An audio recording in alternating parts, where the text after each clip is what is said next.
Elizabeth, Colorado is not for everyone, and I'll be the first to admit it. While many people love it here, these 7 things might make you think twice about moving here. I'm Marjorie Engel, and today we're talking about the 7 things that may be a deal breaker if you're considering moving to Elizabeth. Some of these may not bother you at all, but for others, they could be a big reason to look elsewhere. So let's get into it. First is the high cost of living. Let's talk about money, because cost of living matters when choosing where to live. While Elizabeth is more affordable than Parker, Castle Rock, and Denver, it's still more expensive than the national average. Compared to cities in the Midwest or the South, home prices here can feel steep. The median home price in Elizabeth is around $681,000, while the national median is about $338,000. That's more than double the national average.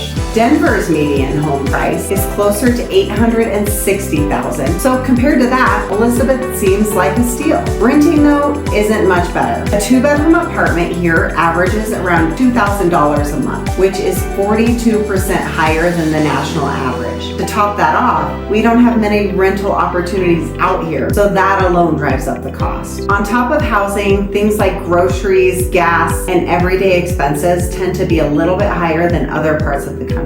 So if you're moving from a lower cost area, expect some sticker shock. The second reason, construction is everywhere. Elizabeth is growing, and with that comes a lot of construction. Whether it's new home developments, road work, or businesses being built, you're going to see some dust, detours, and sometimes delays. If you're looking for a town that's set in its ways and won't change, Elizabeth definitely isn't that. Growth is happening here, and with that comes temporary inconveniences like detours, noise, and dust. Number 3, limited shopping and dining. If you love having tons of restaurant choices, big shopping malls, and quick access to major retailers, you're definitely not going to find that here. We have a handful of great local restaurants, but if you want more variety, think sushi, fine dining, or big chain restaurants, you'll need to drive to Parker, Castle Rock, or Denver. The same goes for shopping. If you need big retailers like Target, Costco, or a major mall, it's at least a 30-minute drive. We have a Safeway that is more expensive than most, and a Walmart. We have multiple pizza and Mexican restaurants, but if you're looking for something else, you're going to have to make a drive into town. So if you're someone who loves easy access to food, shopping, and entertainment, this might be a deal breaker. The 4th is the lack of transportation. If you don't like driving, this is definitely not the place for you. There is no public transportation in Elizabeth. No buses, no light rail. We are getting a few Ubers, but no Uber hubs.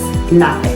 You will need a car to get around. And if you commute for work, expect to put some serious miles on your vehicle. On top of that, Elizabeth isn't very walkable. Sidewalks are limited in many areas, and most businesses and neighborhoods are spread out.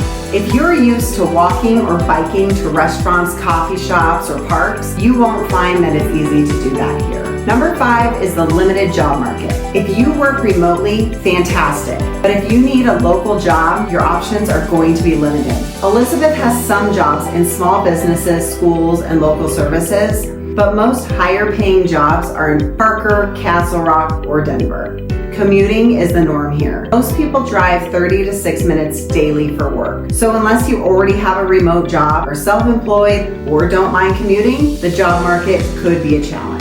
One of the biggest ones is harsh winters and road challenges. Colorado winters can be brutal, and Elizabeth gets hit hard. We get snowstorms, icy roads, insane fog, and high winds, which can make driving a nightmare. Rural roads don't always get plowed right away, meaning you could get stuck at home longer than expected. And don't expect roads to be plowed either. After every snowstorm, people are complaining that aren't used to it. Elbert County is huge, and we just don't have the resources to get roads plowed like other large towns. If you don't have a good 4-wheel drive or all-wheel drive vehicle, winters here can be rough.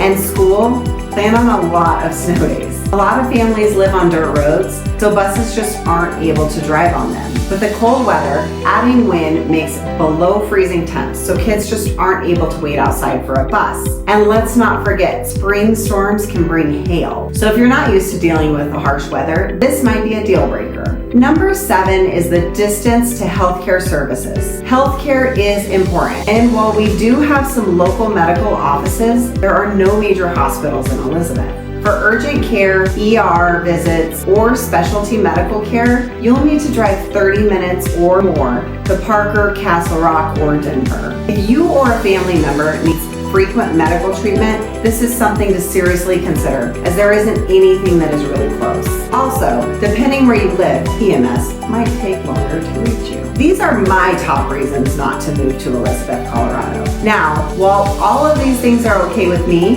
they may be a deal breaker for you, and that's totally fine. My goal is to give you real, honest information so you can make the best decision for yourself. If you want to learn more about Elizabeth, Parker, Castle Rock, or any other suburb of Denver, I am here to be your expert. I am a realtor, and I'd love to answer any questions you have about moving to or from the area. Give me a call, send me a text, email, or reach out on any social platform. I'd love to help. Thank you for watching, and I'll see you in the next video.